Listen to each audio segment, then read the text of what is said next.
chegou a hora de falar sério aqui no Tarde Show.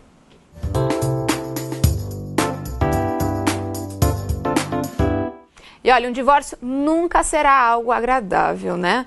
No entanto, existem formas de tornar o processo menos doloroso e traumático também.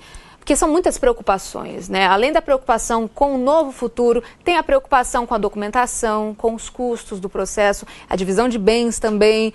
Mas calma, que a gente vai falar sobre isso agora com a nossa psicóloga querida Marjorie Lotufo, com a advogada doutora Ana Cecília Uni e com o empresário Cleiton Rodrigues. Tudo bem, gente? Tudo bom. Marjorie já é de casa, né, Marjorie? Obrigada. Cleiton, bem-vindo ao Tarde Show. Obrigado. E doutora também já se tornou. Agora fica à vontade. Obrigada. Ótimo. Vamos falar sobre esse assunto que é delicado, né? Um assunto bem delicado de se conversar a respeito, mas eu acho que é útil também passar informação. Até porque a lei mudou, né, doutora? Facilitou, né? Exatamente. Vamos começar falando sobre isso. Antigamente a lei tinha, permitia um vínculo, né? Você tinha que ter um vínculo com a pessoa durante 2 anos, tinha que esperar 1 ano para se separar, outro ano. Aí Isso, além de ser difícil, é constrangedor, né, doutora? Entrava com processo de separação judicial. Aí tinha que aguardar o prazo legal para posteriormente entrar com outro processo. Ou seja, você mantém um vínculo com a pessoa. Sim, você ficava casada, né? De verdade, você ainda era, de certa forma, uma pessoa vinculada a ela, claro, porque você não podia contrair novo casamento. Então, nesse período, o que era permitido era apenas viver junto, uma união estável, mas não contrair o casamento. E só com o advento da modificação da Constituição Federal, do artigo 226, parágrafo 6º, passou a ser possível inverter toda essa situação. Primeiro, a lei nos confere agora o rompimento do vínculo matrimonial, o que é ótimo, por quê? Você pode deixar para discutir o patrimônio num segundo momento, mas você não é obrigado a ficar casada com aquela pessoa, porque o casamento é constituído por 2 aspectos, o matrimonial e o patrimonial. Com certeza. Agora, você não gosta mais da pessoa, ou a pessoa não gosta mais de você. Você não tem mais condições de conviver, de dividir o seu espaço familiar com ela. Com certeza. Então, o divórcio pode ser feito imediatamente, não se precisa justificar, não é trazer aquela sujeira de dentro de casa para um processo. Sim. Basta que as partes declinem a vontade de que querem romper o vínculo matrimonial, é homologado e no dia seguinte você pode casar. Perfeito. Se for louco, lógico, mas... Se for louco, foi ótimo. Mas pode casar. Depois eu vou perguntar quando tem o caso de uma das pessoas não querer se divorciar. Depois a gente entra nesse assunto. O Cleiton é divorciado, né, Cleiton? Você chegou a pegar a parte da lei antiga ou já estava na lei atual? Isso. Marcelo, eu sou divorciado. Me divorciei faz 14 anos atrás. Ah, entendi. E o que a doutora comentou aconteceu comigo. Eu me divorciei. Me separei. Você separou, depois esperou. Conheci uma outra pessoa depois de um tempo. E eu fiquei morando com essa outra pessoa, porém legalmente você era casado ainda. Que constrangedor, né? Para ambas as partes, né, Cleiton? Isso era uma coisa muito constrangedora. Hoje em dia é mais tranquilo. Por ser tranquilo, Marjorie, cheguei na Marjorie. Você acha que isso acaba tornando o casamento meio banalizado? Porque, como a doutora falou, você brincou, mas realmente é uma possibilidade. A pessoa pode casar num dia, casar de manhã, separar à tarde e no outro dia tá casado com outra pessoa. Não que isso vai acontecer, obviamente. Mas eu tô ironizando. Não sei. Não que vai acontecer. Ironizando ou não, existe. Você acha que isso banaliza? Hoje em dia, você acha que as pessoas não pensam tanto na seriedade de um casamento, de um matrimônio, tanto, né, pessoalmente e tal, religiosamente, mas também juridicamente falando? Judicialmente falando? Vai ficar um pouquinho realmente banal. Só que banal para quem? Para nós que estamos de fora, porque talvez essa pessoa acredite que este amor, este novo amor realmente começou, então eu vou definitivamente me casar outra vez e outra vez. Para ela, a opção é válida. Com certeza, Marjorie. É isso que eu ia te perguntar, Marjorie. Eu sempre acreditei que casamento é uma coisa muito séria, acredito até hoje, obviamente, e que separação é algo assim, em último caso. Na minha opinião, acho que a coisa vem se tornando um pouquinho banalizada. Obviamente, eu que estou de fora acho isso. Mas hoje o que faz um pouquinho é a mídia, né? Sim, também, com certeza. A mídia hoje mostra muito a separação. Vai, vem, volta e tal. E as pessoas acabam copiando isso. Então, isso que eu ia te perguntar. Como que uma pessoa, por exemplo, que está em casa, enfrentando uma crise no casamento, porque a gente sabe que crise existem altos e baixos, não só em casamento, mas namoro, qualquer tipo de relacionamento afetivo, existem crises. Como que uma pessoa consegue definir se essa crise é uma coisa passageira, se ela tolera isso, ou se chegou a hora de colocar um ponto final? Primeiro vamos falar na agressão, né? Se chegar ao ponto de agressão, né? Uma agressão psicológica, uma agressão verbal, uma agressão física, com certeza acho que é bem provável que já está num limite. Sim. Se não chegou ainda, se existe ainda aquela luz no final do túnel, vamos procurar ajuda. Entendi. Tá? Hoje a ajuda ela vem através de terapeuta, através de psicólogo. Várias pessoas hoje, de coaching, existe coaching para casamento.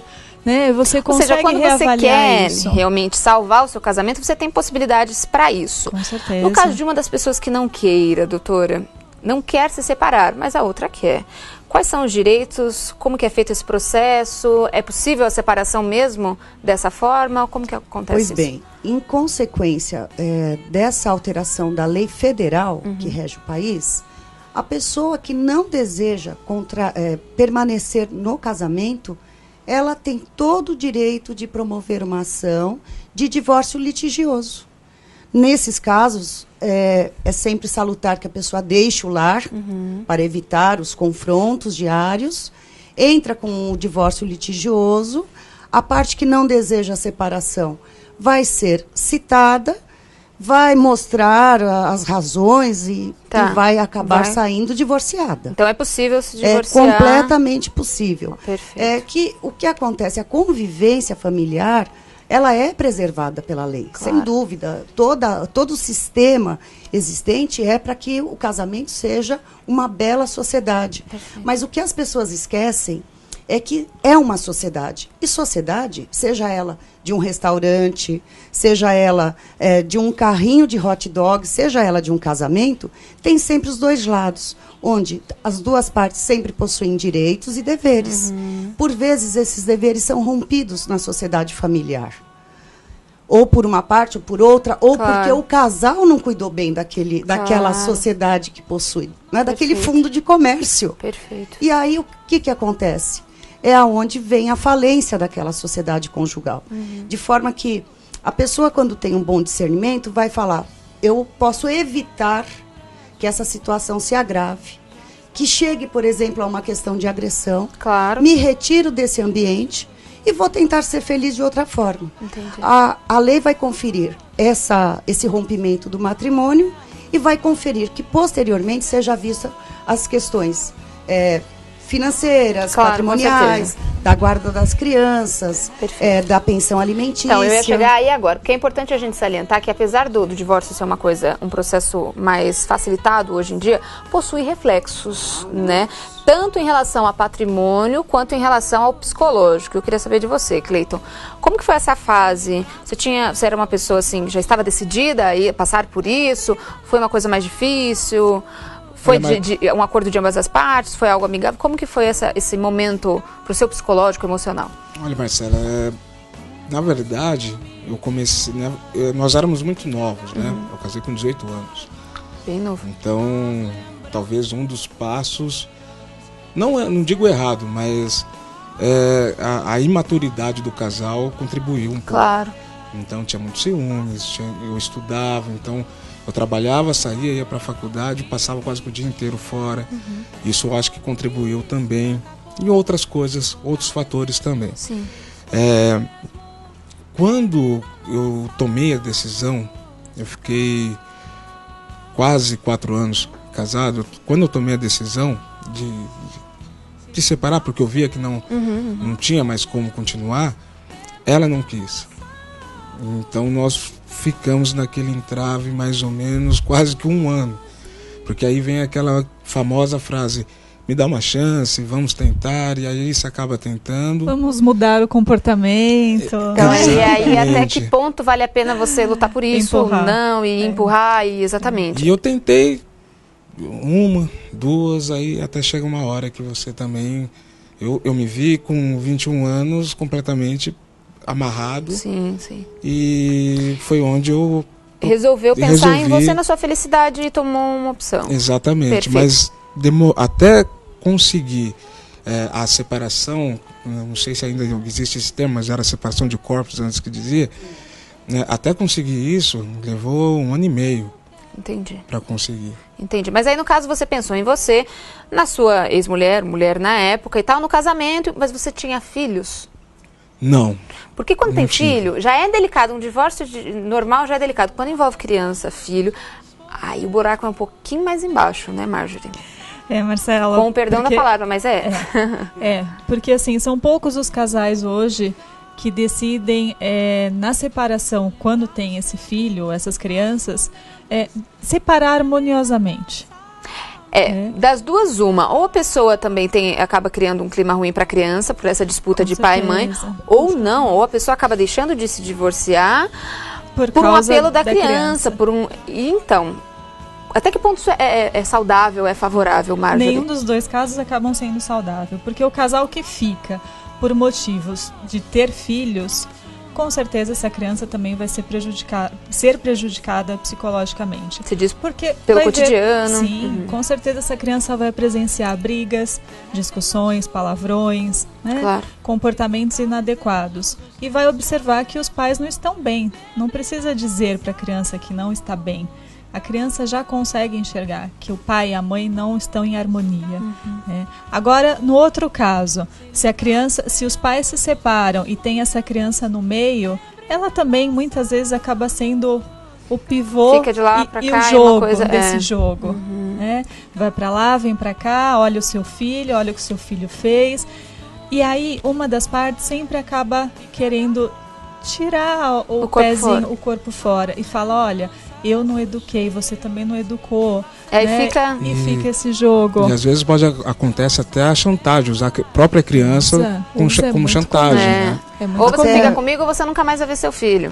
Tem bem Por isso que o Estado, nos últimos anos, vem trazendo medidas inúmeras de proteção ao bem-estar da criança. Né? Nós temos o ECA, o Estatuto da Criança e do Adolescente, nós temos as alterações que foram feitas de 2008 para cá, a questão da proteção propriamente da criança na vida familiar, para que ela não sofra a chamada alienação parental.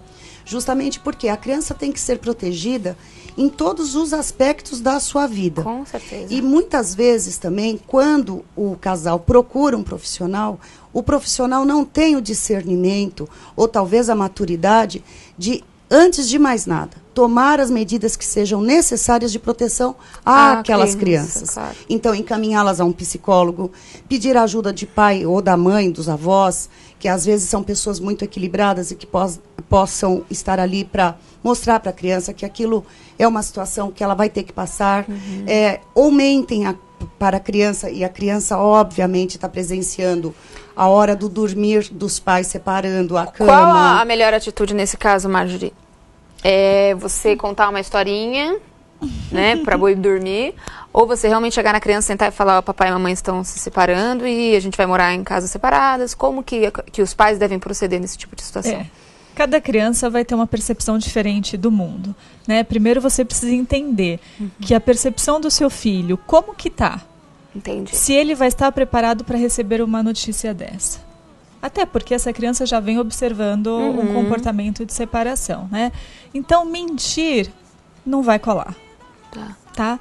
Ao contrário, se você percebeu e você precisa contar para a criança que você está se separando e essa criança não suporta isso, aí você busca uma ajuda psicológica. Entendi, né? Vai no pediatra, busca uma indicação de um psicólogo, busca uma ajuda terapêutica, para você ter, sim, uma base para essa criança não sofrer no futuro. Claro, já que estamos falando de criança, o casamento pode ser desfeito, o divórcio pode acontecer, mas a pensão alimentícia é para sempre, né, doutora? A pensão alimentícia, ela tem por dever sustentar aquela criança, dar o básico que ela necessita para o seu dia a dia, e é a responsabilidade dos pais, não é? De ambos. Porque a criança precisa de casa, precisa de roupa, precisa de alimentação, precisa de medicamentos, precisa de diversão. Então, mas como que é calculada essa pensão alimentícia com todos esses recursos? Nós temos alguns aspectos que sempre são levados em consideração. O nível que essa criança já vem sendo criada, ela pode ser da classe A, da classe B, da classe C, da classe D. As condições financeiras que efetivamente cada parte possui, o pai ou a mãe. Não é? Às vezes a mãe, hoje é mais difícil, mas na maioria das vezes a mãe não trabalhava e o pai era o provedor do lar. Então ele tinha que dispor normalmente de um percentual do salário dele, Sim. que varia aí de 20% a 30%. Tá. E esse valor é usado para o sustento da criança. Hoje não é diferente, só que como hoje a maioria das mulheres trabalha, então nós fazemos um cálculo levando em consideração todos os gastos que as crianças possuem, escola, roupa, assistência médica, odontológica, passeio, merenda, transporte escolar, uniforme, tudo.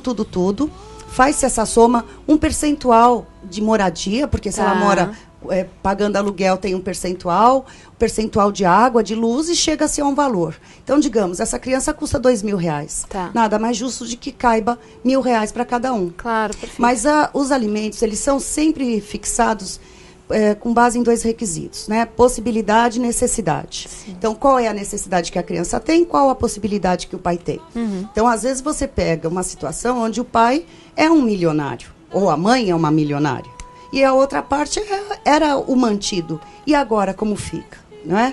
Então, o nível de vida que aquela criança levava sempre sofre um abalo. Entendi. Sempre sofre.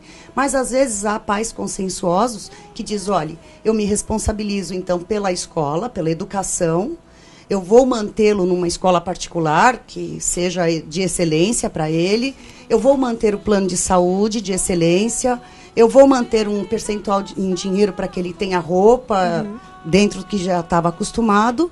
E, de repente, a mulher, por exemplo, um exemplo aqui, sem nenhuma discriminação, por favor, mas ela vai ficar sem o plano de saúde de excelência, sem o carro de excelência, sim, não é? Com Porque certeza. a preocupação há de ter sobre a criança. Prioridade, né? É a prioridade. Tá. Agora, o problema da pensão alimentícia é aquele. O dinheiro é dado para quem fica com a guarda. Quem vai utilizar E já é não outro. tem, a pessoa que tem a guarda não tem dever de dizer, olha, eu usei esse dinheiro para isso, para aquilo. Não existe prestação de contas em alimentos. Então, muitas vezes a gente vê a pessoa que ficou com a guarda numa situação muito boa e a criança vestida de Isso trapinhos. é tão frequente, né, gente? Não é uma coisa que acontece assim todo dia. É verdade, é muito frequente. Infelizmente, esse tipo de problema. Até que idade que a criança tem direito à pensão alimentícia, doutora? A lei agora tem colocado o seguinte, que deve ser prevista até que ela complete até que ela complete o ensino superior, Tá. né? Ou que ela alcance a maioridade, que a Perfeito. maioridade civil é aos 18. 18 anos, ok.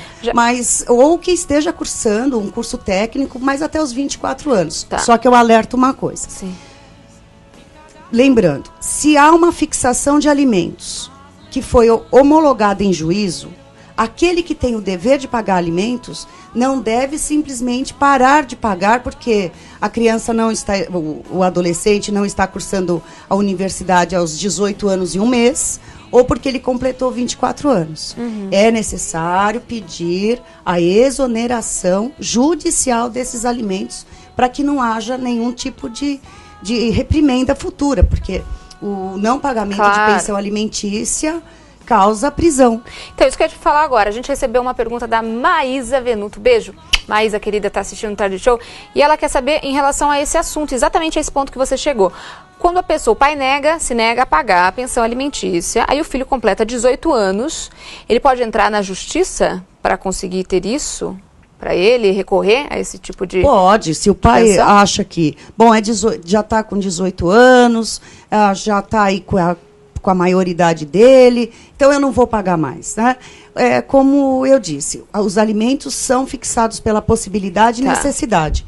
Aquele que mantiver um desses requisitos pode a todo tempo pedir a revisão. Tá. Porque a pensão alimentícia, às vezes, ela pode ser necessária para aquela pessoa, uma vez que ela não se insere no mercado de trabalho, mas ela não é que ela não esteja ganhando porque não queira, porque não consegue, ou porque ela tem algum problema de saúde, ou problema mental.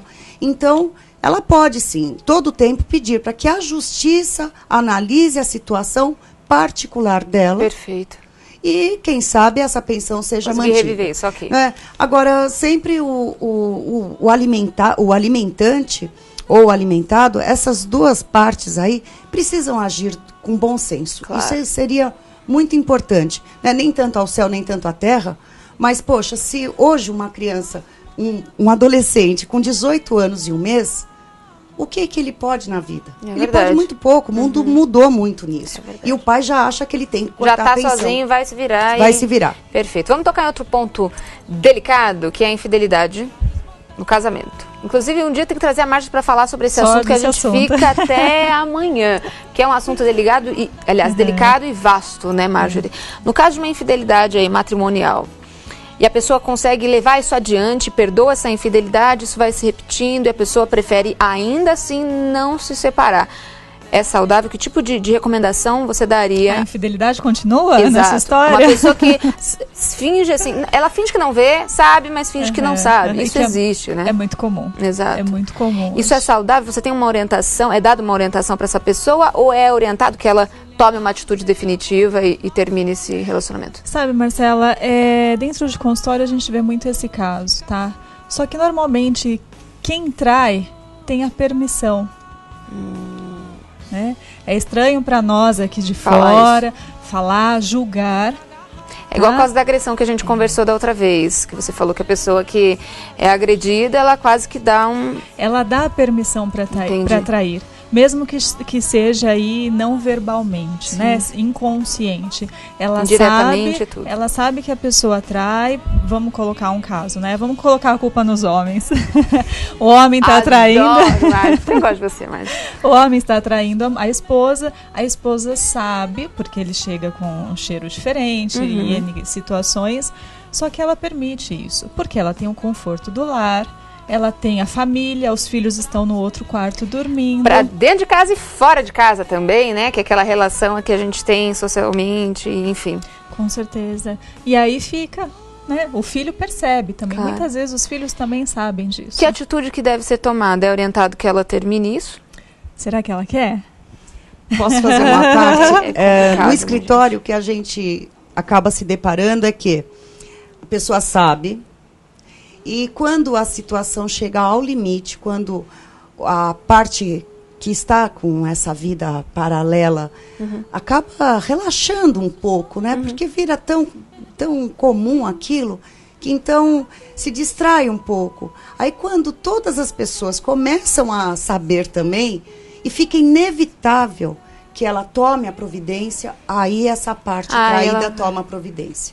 Antes disso... Quando chegou a público. É complicado. Quando chegou a público, que né? Na verdade estão exigindo uma providência dela. Na maioria das vezes, sem que isso aconteça, as pessoas ficam no relacionamento. Entendi. É uma coisa delicada, mas hoje em dia a gente se vê muito, tanto em novelas e tal, o caso da providência a ser tomada. Isso existe mesmo, doutora? Uma pessoa traída, ela consegue tomar algum tipo de providência e recorrer a isso? Tem algum tipo de direito? Ela pode se vingar judicialmente? Como que acontece isso, doutora? Pode. Não deixa de ser a violação de uma das regras do matrimônio, né? Tira tudo, arranca tudo. Agora, eu quero deixar claro uma coisa também, que não é só o homem que trai com tanta facilidade atualmente. Atualmente a coisa está meio difícil. Os homens. Nós temos muita liberdade, as mulheres são muito donas de si, estão podendo fazer muito, claro, e acaba sendo toma lá da cá. Meio a meio, né? Eu nem cheguei no meio a meio, não. Meio a meio não vou dizer, mas que uns 90% para os homens e 10% para as mulheres, sim. Mas sim, sem dúvida, pode-se tomar providências, existe ainda na lei todo o aspecto de respeito ao casamento, e a violação desses preceitos sugere a promoção, por exemplo, de uma medida assecuratória no sentido de afastar aquela pessoa do lar. Por quê? Veja, a traição sobre vários aspectos, é muito ruim. Mas e sobre o aspecto da doença? O casal, depois de muitos anos de vida, não usa camisinha. E então, como é que pode você dormir com aquela pessoa que está tendo vários relacionamentos na rua e, de repente, essa pessoa traz doença para dentro de casa? Com certeza. O número de mulheres contaminadas com AIDS hoje é enorme. E mulheres de alta sociedade, não é isso? É isso já é estatístico, porque o homem acostumou. E a mulher, tantos anos num casamento, 30 anos, 40 anos num casamento, mas nem vai imaginar. Disso. Então ela tem que tomar, sim, medidas judiciais, procurar um profissional e pedir para que aquela situação se encerre ali. Perfeito. Cleiton, você perdoaria uma traição? Caso você é casado atualmente? Sou casado. Não vou supor nada aqui, gente. Mas se isso tivesse acontecido no passado, você optaria aí pelo seu matrimônio? Se você gostasse muito da pessoa, ou você não decidiria por tomar uma decisão e terminar com esse relacionamento? Porque traição é delicado, mas tem gente que perdoa e, obviamente, é uma coisa que acontece natural. Você tem que avaliar muito os fatos, os lados e tudo que aconteceu. Como que você agiria nessa situação? Eu conheço casos que casal ali, as partes perdoou, né? Eu, no meu caso, eu nunca passei por isso, na questão de precisar ou não perdoar. Tá. Eu acho que é meio delicado a gente dizer. Mas você processaria uma pessoa, pelo menos? Mas eu acho que eu chegar a processar, eu hoje, eu acho que não processaria. Tá. Eu acho que só se fosse, assim, uma coisa muito descaradamente. Sim. Mas eu acho que seria conversar e muito provavelmente não perdoaria, mas aí entra aquele lado que quem está vivendo ali realmente pode sabe dizer. O que acontece. Hoje, assim, a única coisa que eu posso dizer é do lado de processar ou não, eu acho que eu não faria. Perfeito. Mas perdoar aí só estando ali no momento saberia, mesmo, né? que eu acho que conseguiria responder. Nesse sentido, muitas vezes a gente faz separações dificultosas, não é? Muito até tristes, porque as situações ocorridas entre os casais foram terríveis, etc. Mas no escritório, por vezes, já aconteceu, depois de todo um processo com medidas cautelares, com... Nossa! Divisão de bens, né? Que é outra dor de cabeça. Vai se entrar nas contas correntes para se ver o que possui de dinheiro, o que não possui, que tipo de aplicação. Bom, final das contas, o casal quer reverter tudo aquilo porque resolveu que vai casar de novo. E isso acontece. Acontece? Acontece. Caramba, ou seja, a gente não sabe o dia de amanhã, não dá para saber, tem que pensar muito bem em tudo, tanto na hora de casar também, né, quanto na hora de divorciar. Tem que pensar para casar, gente. Casamento é matrimônio, é compromisso, religiosamente, pessoalmente, judicialmente, não importa. É um compromisso e é fixo.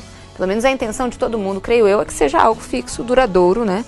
Enfim, casamento e divórcio, esse foi o nosso bate-papo sobre esse assunto. Infelizmente acabou, o tempo é curto, mas muito obrigada, Má. Obrigada de coração, Marcela. Viu? Foi maravilhoso. Deixa um contato agora pro pessoal de casa, por favor. Do consultório 28323676. Obrigada, viu, Cleiton? Eu que agradeço, foi Marcelo. Ótimo. Muito obrigado. Doutora, deixa um contato, por favor. No meu escritório, Ferreira da Silva, no 4798-2714. Tá aí na sua telinha, é só entrar em contato. Esse foi o nosso Falando Sério dessa semana. Adorei. Depois eu vou pedir para vocês voltarem para a gente retomar esse assunto, porque, enfim, tinha várias outras coisas para a gente conversar, mas outro dia, numa outra oportunidade, a gente retoma.